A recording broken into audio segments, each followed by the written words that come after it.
Hi guys, welcome back to my YouTube channel. সবাই কেমন আছো? আশা করি সবাই খুব ভালো আছো। আমিও খুব ভালো আছি। তো আমরা এখন যাচ্ছি জঙ্গলের মধু ভাঙতে গিয়ে কী যে বিপদে পড়লাম। মধু জঙ্গলে কাদাগুলো একটু অন্যরকম হয়, দেখতে পাচ্ছ পুরো আমার পা ঢুকে যাচ্ছে। তো এটা ঠেলে ঠেলে সামনে এগিয়ে যাওয়া কিন্তু মুশকিল হয়ে যাচ্ছে আমার জন্য, পা অলরেডি কেটেও গেছে। তো আমরা এখন জঙ্গলের মধ্যে প্রবেশ করছি, আর আগে আগে দেখো কি হতে চলেছে। এই যে এখানে লম্বা লম্বা হোক বেরিয়েছে দেখছো, এগুলো কিন্তু শ্বাসমূল। তোমরা কম বেশি অনেকেই চেনো, তো ভালো করে দেখিয়ে দিলাম কাছে থেকে। আর এখন জঙ্গল পেরিয়ে নদীর চড়াই পৌঁছে গেছি, আর এই মুহূর্তে এখন একটা নৌকা চলছে, এটা কিন্তু যাত্রীবাহী নৌকা। আর এখন গাছের মাথায় উঠে দেখা হচ্ছে যে মৌচাকটা ঠিক কোন জায়গায় আছে, পজিশন ঠিক করা হচ্ছে, কারণ ঘন জঙ্গল কিছুই বোঝা যাচ্ছে না। আমাদের আদিবাসী সবগুলো আমরা। এই দীপাঙ্কা তুই গালি ছিঁড়ে এবার গালি দে না রে, গালি দিস না, গালি দিলেই ভিডিও নষ্ট হয়ে যাবে।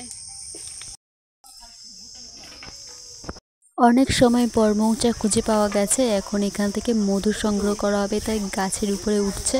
কম বেশি 3 জন বা 4 জন লাগে। তো আমি ভিডিও করার জন্য বসে গেছি, কিন্তু ভিডিও করতে গিয়ে একই মহাবিপদে পড়লাম আমি। এ না না নো, এই একটা ফোন বের করতে, একটু ফোন।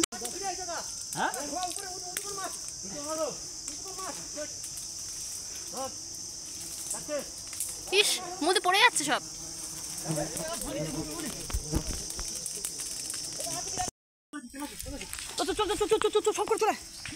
লাস্টে আমার গায়ে চলে আছে পুরোটা। হ্যাঁ তোর আগো না,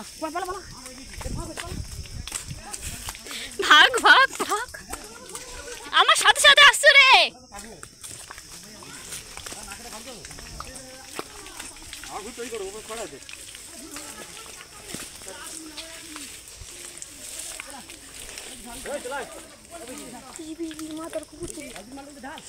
আমাকে অ্যাটাক করছে কেন? আমাকে 4টে দিল। আরে বেড়া, যত তাড়াতাড়ি পারিস বেড়া। আমার পিছনে ছুটেছে।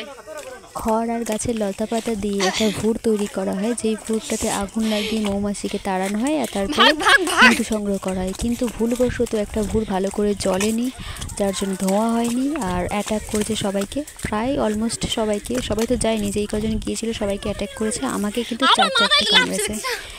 সঙ্গে সঙ্গে পেঁয়াজের রস দিয়েছে, হয়তো কম ফুলবে, কিন্তু দেখা যাক কী হয়। আপাতত হালকা হালকা ফুলেছে। পেঁয়াজ দিয়েছি কম, মানে পেঁয়াজ দেওয়ার কারণে। হ্যাঁ, পকেটে করে পেঁয়াজ নিয়েছে দাদা। পেঁয়াজ ছিল, ঘষে দিয়েছে, এখানে রগড়ে দিয়েছে, তার জন্য একটু কম ফুলেছে।